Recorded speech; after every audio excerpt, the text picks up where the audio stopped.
The end of World War II is fast approaching. Going out of his mind with stress, Adolf Hitler marches up and down his bunker underneath Berlin. He's acutely aware that he's not getting out of this alive.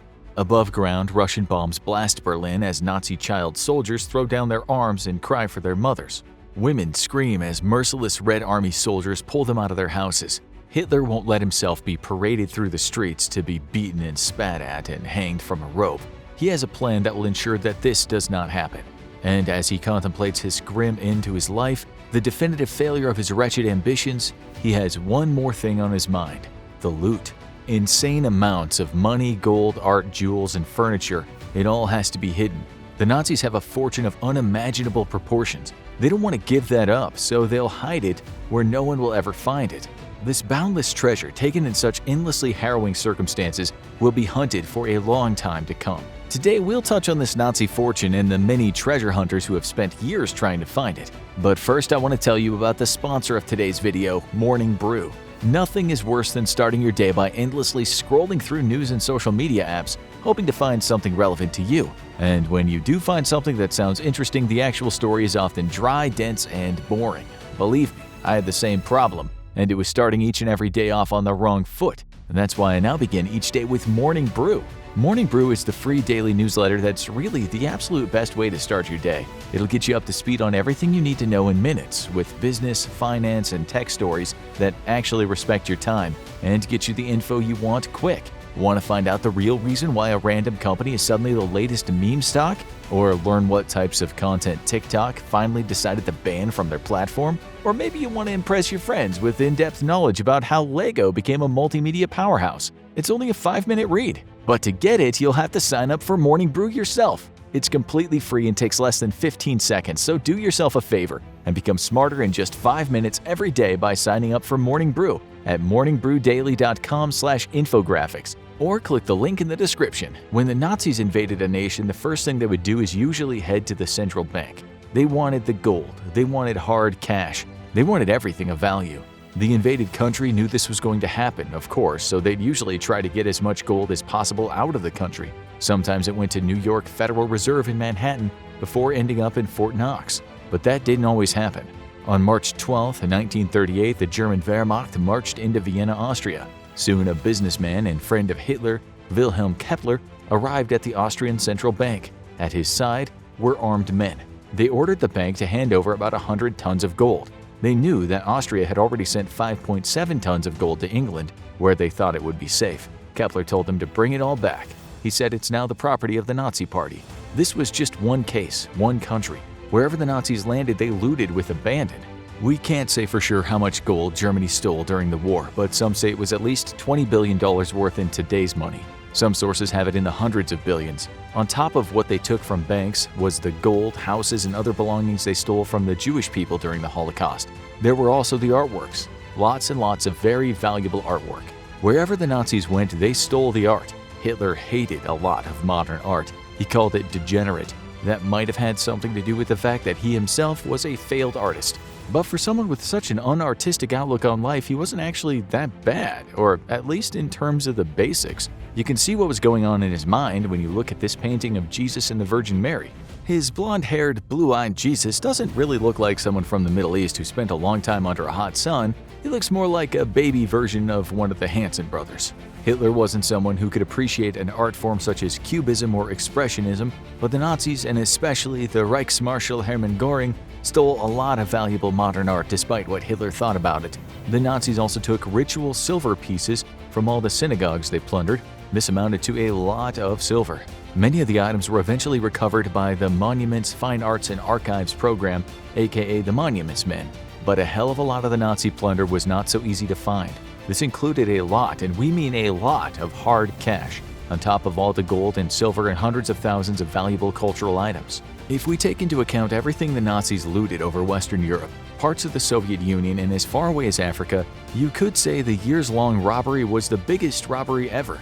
Just take into consideration something like this.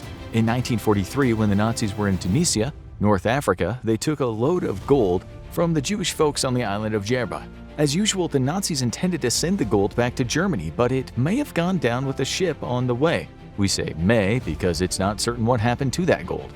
As you'll soon see, separating the myth of Nazi gold with the reality of Nazi gold isn't always easy.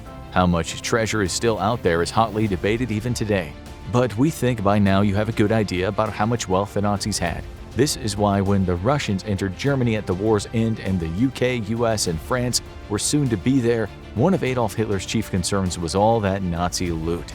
During the war, much of it was kept in the Reichsbank, the central bank of the German Reich in Berlin. Hitler knew that once the enemy got to Berlin, one of the first things they would do is head to the bank. It was a chief concern of his that he'd lose the gold. In February 1945, the bank was almost destroyed when close to 1,000 B-17 flying fortresses started dropping bombs on Berlin. With these planes, the US dropped around 1.5 million tons of explosives. The Soviets' Red Air Force, as well as the British RAF Bomber Command and the French Air Force, also did their fair share of dropping bombs on Berlin. Berlin had taken a beating for years, but that February attack by the Americans destroyed many major buildings and left many people homeless or worse, dead.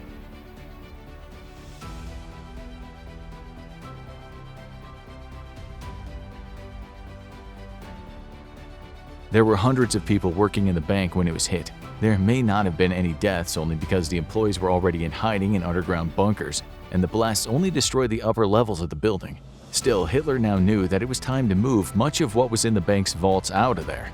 For years, those vaults had been getting fat with gold bullion, not to mention thousands and thousands of gold teeth and pieces of gold jewelry that had been taken from Jewish prisoners after they'd killed them in the gas chambers. Many of these pieces were deposited in the bank under a fake name, that of Max Heilinger. Under this name, the Nazis stored not just gold items but also banknotes, arts, and valuable furniture. The gold would later be melted and other things eventually fenced to dealers. We should also say that the Nazis stole from thousands of Poles, Russians, and other Europeans, Romani and Sinti, as well as Jehovah's Witnesses and homosexuals. The Nazis thought this little scheme would make them rich and leave no obvious tracks, but after the bombing of the bank, it was looking like Hitler and the Nazis might lose it all. This is why Hitler ordered some of his commanders to start emptying the vaults. Part of the removal consisted of about 100 tons of gold bullion, worth millions back then, so a fortune in today's money. The removal also included 3,682 bags of German marks, 80 bags of foreign money, 63 bags of silver, some platinum bars, lots of jewelry, artwork, and hundreds of bags of valuables that had been stolen by the Nazi elites. All this was sent to a salt mine in the village of Merkers, about 200 miles from Berlin. This was only part of the Nazi stash, but it was enough to help Hitler breathe a sigh of relief. Not long after Hitler started thinking the loot was safe, Lieutenant General George Patton's Third Army was crossing the Rhine. On April 4th, the 3rd Battalion of the 358th Infantry Regiment walked into Merkers unaware of what was stored down in the salt mine. 2 days later, Lieutenant Colonel William A. Russell of the 19th Infantry Division's G5 was outside the mine asking questions. He'd become suspicious after talking to a few people, so he told the German mine bosses he wanted to have a look down the shafts. When a few of his men went down there, they could not believe their eyes. It felt like a dream. In front of them was a good chunk of Germany's gold reserves, millions in paper money of various currencies, as well as art and other valuables kept in trunks and piled up on crates. Many of the obscenely valuable treasure chests were packed into a space of 23 meters and 46 meters down into the ground.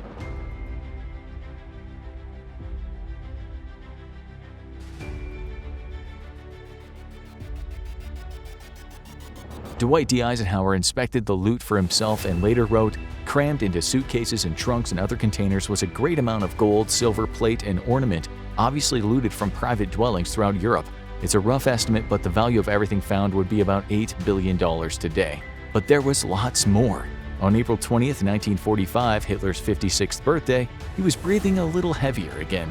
He was now in the midst of a nervous breakdown. He could hear artillery shells in the distance. He was having nightmares about being strung up and humiliated by mobs of Soviet soldiers. He also heard that those damned Americans had found his gold. Outside in the streets, German families feared what their fates would be.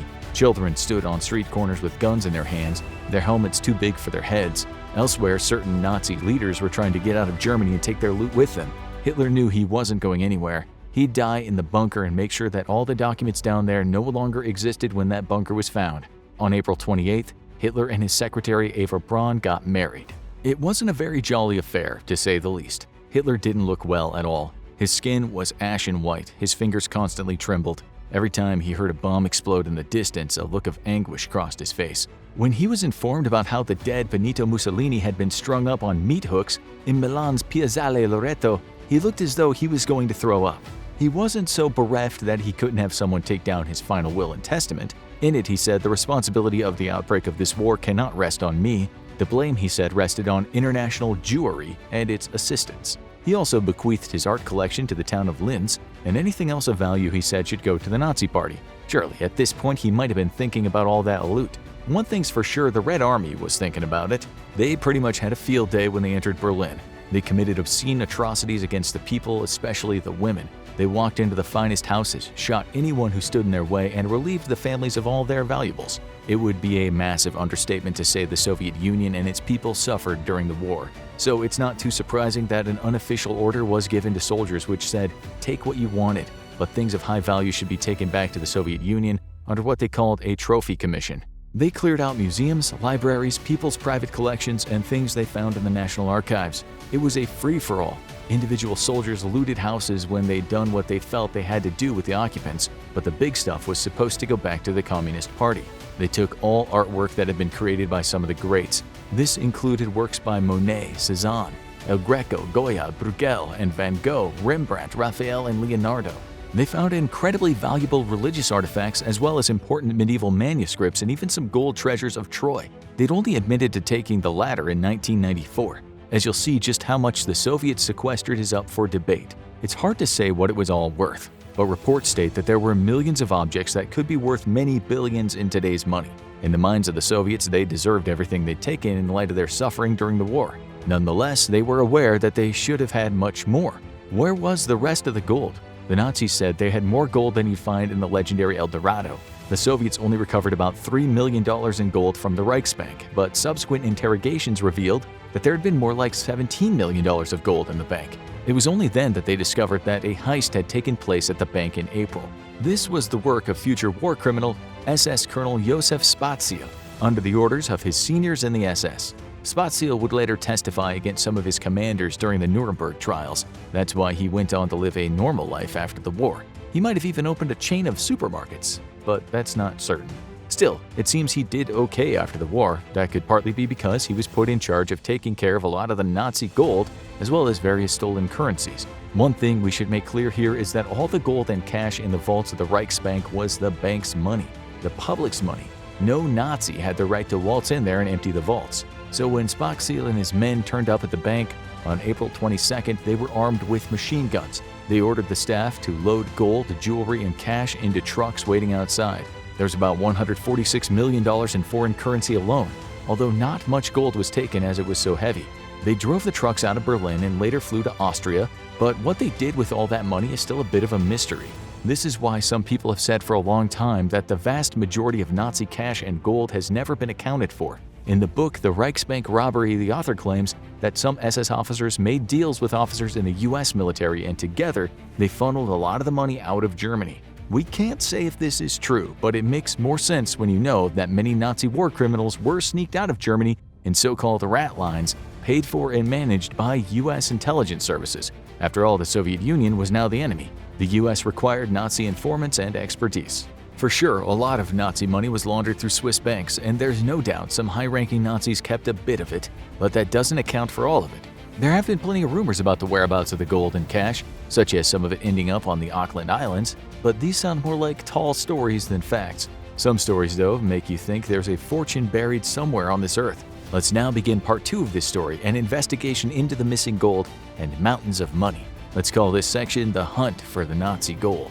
A few years ago, a Polish treasure hunter named Tomasz Jurek told a US journalist, "There are so many tunnels, who knows what else is there? It's the tip of an underground city." He was referring to a mountainous area of Lower Silesia in southwestern Poland. Before and during the war, this was a part of Germany, and as the war came to an end, many of the Germans living there got out as fast as their feet could carry them. Often that meant walking right into the Red Army's guns. More often than not, they were shot down like vermin. They had no time to think about packing up their valuables. But what's interesting is that when the area was repopulated by Poles, many of them made some rather startling discoveries. The Germans had left surprises for them, treasure, lots and lots of treasure. As the war was coming to an end and the Russians were marching toward Berlin, many wealthy Germans thought Lower Silesia was a safe place to hide their valuables. High-ranking Nazis headed there to hide their loot. But as we said, regular people also just left all their riches behind, sometimes hidden in the ground. A man who was the chief of police during the war, a German military officer named Herbert Kloss, was later interrogated by the Poles. Under duress from the interrogators, he admitted that he'd been asked to store as much silver, gold, and other precious things as possible. He hid the items inside chests, after which the chests were sealed and buried. He told the interrogators the gold was stored at police headquarters. The chests were made of iron and hermetically closed with rubber seals. Also, the chests were unmarked, so nobody would know what was inside. Only many of these chests were buried when he wasn't there. He'd apparently fallen off his horse and was hospitalized for a while, so he didn't know where the chests were. Some people did, and one day they expected to go back and reclaim them. For decades, people have been looking for this bounty of gold. Treasure hunters were and are well aware of this great big stash that the Americans had found down in the mine. They know what you have found out today, namely that somewhere there is a fortune to be found. These people have looked in earnest. They haven't been compelled to dig for a lifetime by some ancient myth. There is missing money, missing gold, missing art. It's just a matter of time before someone finds it. How it was distributed between the Nazi leaders at the end of the war remains a mystery. Many Nazi leaders died, many were executed, many more went on to live mysterious lives on the run. The Americans helped some while they lived under alias in South America and other countries. To this day, there are treasure hunters who believe that much of that gold is underground in a series of giant tunnels. They say some of it is stored on a train that's gotten the name the Nazi Gold Train. It all sounds like something out of the movie franchise Indiana Jones, but people take this seriously. Some people believe that on that buried train, there are 300 tons of gold, a cornucopia of precious jewels, expensive weapons, and also quite a few priceless artistic masterpieces. Historians say this train might not have even existed, but by God have people looked for it over the years. As the New Yorker wrote in 2016, treasure hunters believe there is a labyrinthian complex that may hold many Nazi treasures. That amounts to something like an underground city. In that article, the journalist wrote that he was met by a Polish geophysicist from the Polish Academy of Sciences and was taken to a German-dug tunnel that was 16 feet high and 18 feet wide, and big enough for a Greyhound bus to drive down. The journalist asked what exactly were the Nazis building here. The scientist replied, "That's the mystery." Were they building a subterranean city that would store all their valuables and money? Were they intending to build superweapons down there, or were the tunnels just a place to hide for Nazi leaders? At the end of the war, the Germans closed most of those giant tunnels off. Although most of them were a work in progress, some of them were almost done. 11% of them were reinforced with concrete and others had just been started. Millions of work hours had been put into building the tunnels. They were incredibly hard to engineer and harder to excavate, but Hitler was adamant that they had to be done. Why? No one really knows. It was only when the war ended that the Poles would be walking around near the mountains and discover a railway track that seemed to end for no good reason. Sometimes they'd find a hole that led to a shaft. Sometimes they'd be strolling through the forest and discover they'd just walked over a ventilation shaft. The Nazis had been very busy bees indeed. We should point out that the labor involved in the underground city construction had been done by many thousands of enslaved people whose lives often ended with a shovel in their hand. Some of them were worked to death and others died from disease and malnutrition. It's thought that about 5,000 prisoners died working in the tunnels. Documents show that some were sent back to Auschwitz concentration camp. One document states that 14 tunnel workers were executed after trying to escape. As much as treasure hunters have dug and have spent their entire lives exploring such tunnels and looking for new ones, no one has yet come across a major stash of treasure. Some valuable items have been found, but not the billions they believe are missing.